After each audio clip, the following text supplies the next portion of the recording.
What's up guys, Joe the Techie here. Today we're going to be taking a look at the new Trent IMP38B Airbender keyboard case for the iPad 3. Now this is the upgraded version of the Embassy keyboard case for the iPad 2 that new Trent manufacture. So they've kindly sent out this new updated version for review, and I'd like to show you some of the new features that this case has to offer over the previous Embassy keyboard case. If you didn't see my review of the Embassy keyboard case, there'll be a link to it in the description below. So here you can see the Airbender keyboard case itself. It's got a matte finish all the way around.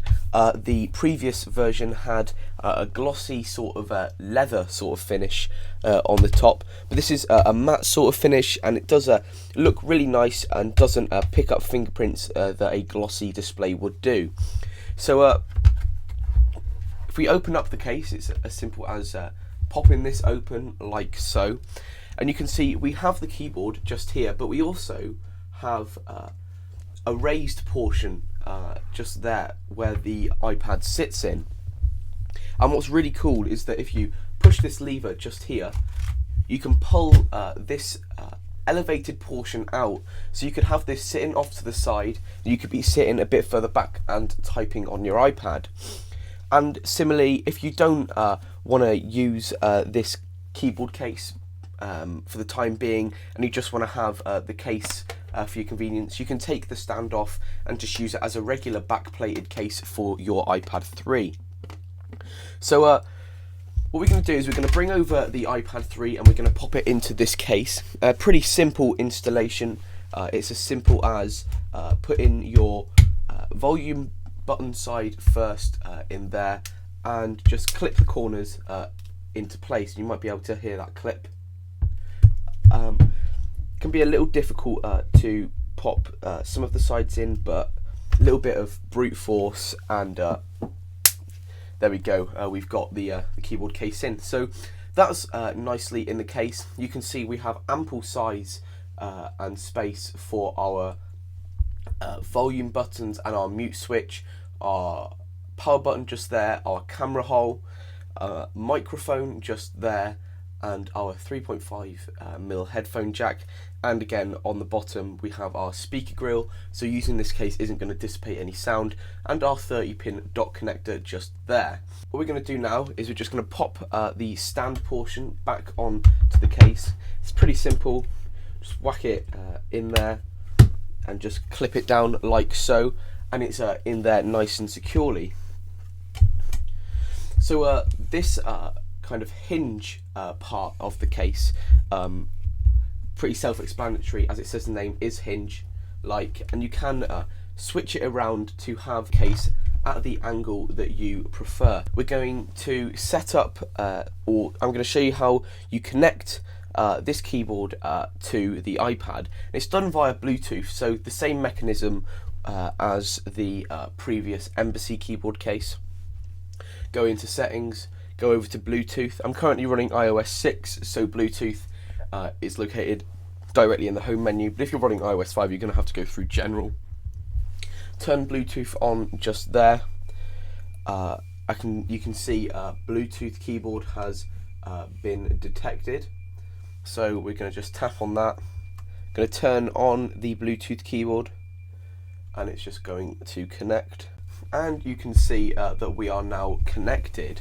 Once you are connected, basically you can use the keyboard for typing and all that kind of stuff, whether that be in Safari, in Notes, in the Pages application, all that kind of stuff. And like the previous version, where the function keys on a keyboard normally would be, we have control keys for the iPad. So you can see the iPad just there. This button here will bring us back to the home screen. Brightness up and down. We have what looks like to bring the keyboard up, on-screen keyboard, like so, yeah. So you can see that up and down. Go back to the home screen. We have search just there, so that is like that. So I'll just show you that a bit better. So there's our search bar. Pop back to the home screen. There we have our picture frame. Not going to go into that for obvious reasons. We have a keyboard language. We have play pause buttons, and we have volume up and down, and then we have our lock switch. So this keyboard offers up all the connections that you are going to want, especially in the place that they are. It is very convenient to have those function keys conveniently placed for you to use whilst you're typing. Now onto the quality of the keyboard itself and its responsiveness. So I'm going to pop over into notes, bring up a new note just there. The keys have a little tiny bit of flex in them, which could be a turn off for some of you, but it's not too much of an issue that you can type effectively. Now this isn't a full-size keyboard. The keys are slightly smaller, so it can take more getting used to. And again, this keyboard is laid out like the US keyboard. So if you are used to a UK layout, then this again might get some getting used to. So we've got all of the regular sort of shift and caps lock keys that we are used to. And I'm going to zoom in just there into notes, so you can see that right there. And I'm just typing away. I've noticed that the spacebar can get a bit sticky sometimes, but it does sort of kind of figure itself out, and it doesn't actually make too much of a problem. So just typing away.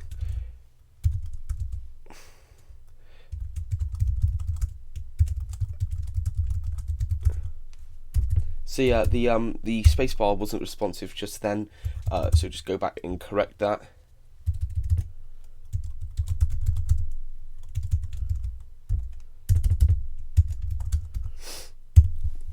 So this keyboard is pretty good, and we can use cool little features that we get on the Mac, for example using Alt-Shift-K to bring up an Apple symbol. So we have got all of those nice cool hidden features on this keyboard, and again we can use functions such as Command A to select all, Command C then to copy, Command V to paste. So this does actually add a lot of functionality that you're not going to get with your regular on-screen keyboard. So it is very, very convenient. So then we can Command A again, we can cut that and then paste it again. So again, this does bring you a lot of functionality that that you don't get on your on-screen keyboard. Now this product is currently only available in the US version of the Amazon online store, and it's available for $70. So it's not a bad price. For the price you're paying, you're getting some cool features, and it's not going to be like a bad purchase. One thing I have noticed though is that getting the angle correct on the iPad itself can be a bit troublesome, and it sometimes gets a little bit top heavy as the iPad is in there, which can be a little bit annoying. So to connect this the kind of stand portion back up to the case, there is a little slot on the back just there. Push that in just like that, so you can have the iPad still connected to the keyboard. When the iPad is connected to the keyboard like so, we don't have any issues with it being top heavy because we have got that extra weight in the keyboard just there. So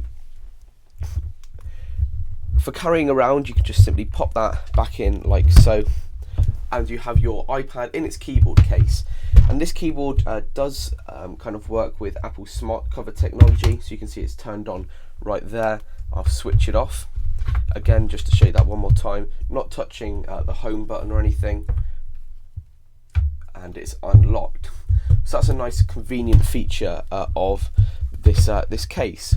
So my overall impressions of this case, as I said, it's for the iPad 3. It's the new updated version of the Embassy keyboard case for the iPad 2, and it does bring some nice new features to the table. I would recommend this keyboard if you are willing to spend $70 on a keyboard case. Again, I'd like to thank New Trent for sending this product out for review.